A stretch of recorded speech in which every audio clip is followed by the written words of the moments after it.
Listen to me, dear heart. Do you know what we have done?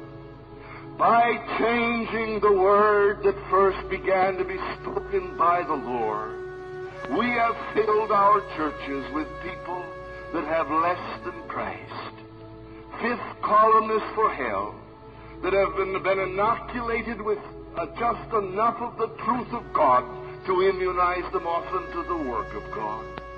And the consequence of this is, as I pointed out last evening, there is the possibility that the church as we know it as an organization is useless and hopeless to God. Oh, I trust I'm wrong.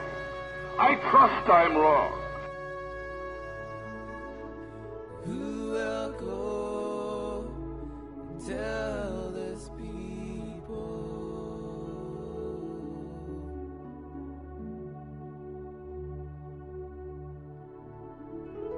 to keep on hearing, don't understand?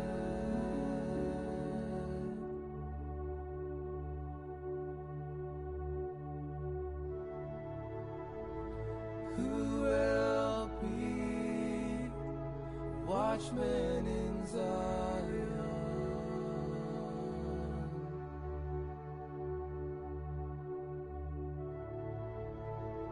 Who will keep the blood from his hand? The church as we know it as an organization is useless and hopeless to God. Oh, I trust I'm wrong.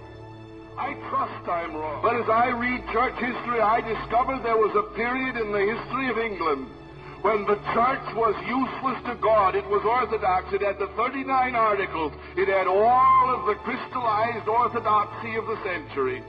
And yet it was useless to God.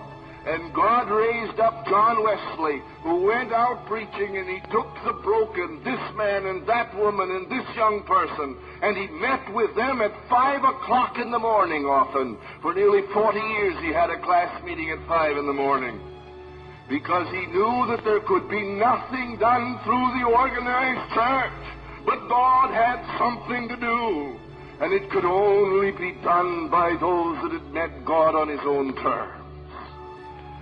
The class meeting said Macaulay was the instrument that God used to save England from the abyss into which France fell.